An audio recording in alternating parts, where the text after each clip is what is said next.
You've proven your value once again. I'll do my best to stay up here. We'll see how, But not against this question. This one is one of my best.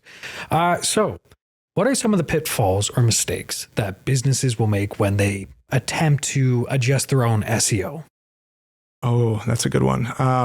Because, I don't want to make this dramatic because the answer is a little dramatic. But the real answer is that if you take the wrong advice or you let the wrong person into the back end of your website and you implement any sort of spam tactics that Google punishes, that punishment isn't just your website loses place in rankings, which may happen. That would be a first step, but you can also be blacklisted completely. Really? To the point where you have to start over from scratch with a new website, new domain, start this whole process over from the beginning. Can you explain the blacklist thing? Does that just mean like no matter what someone does, they will never find your website? Yes.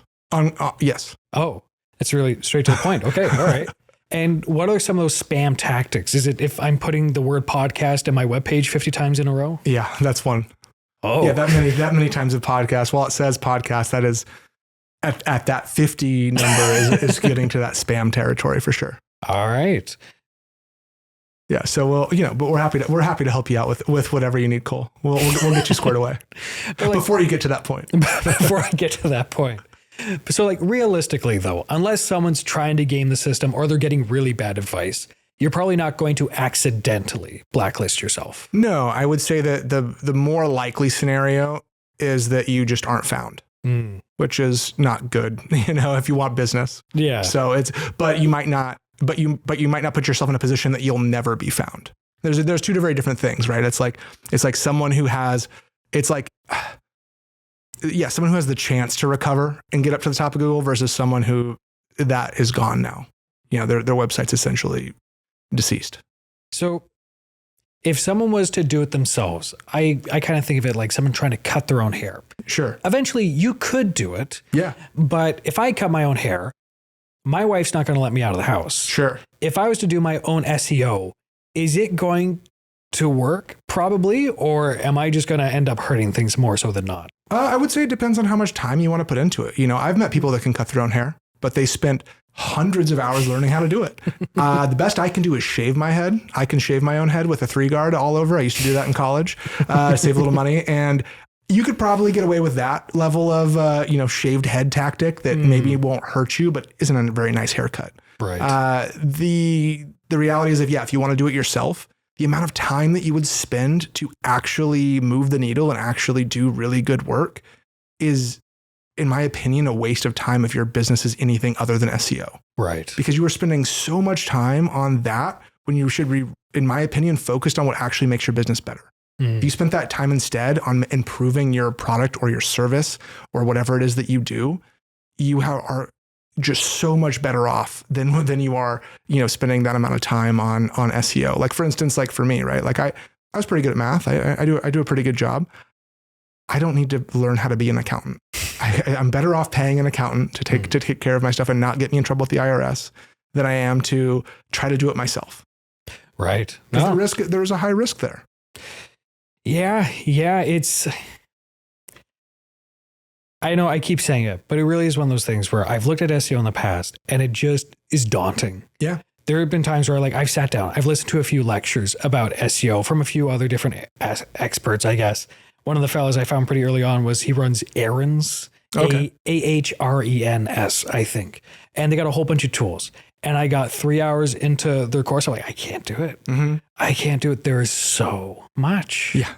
There's a lot of content out there. There's a lot of content on everything. I remember during COVID, I watched a 3-hour expert video on how to sharpen kitchen knives.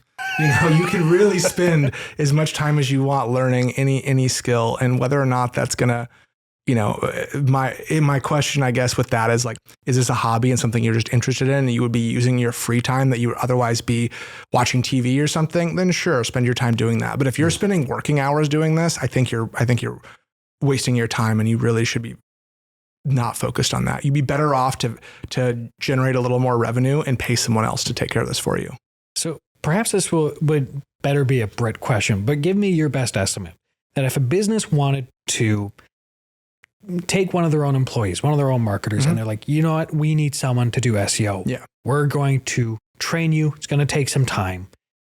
What size should a company probably be where it's worth them investing those kinds of resources? Are we talking about like a small mom and pop where they're bringing in $100,000 a year?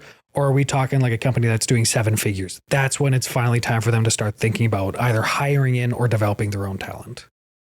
I think that line would be probably very individual. I definitely know of companies that hire in-house SEO specialists. That is a thing.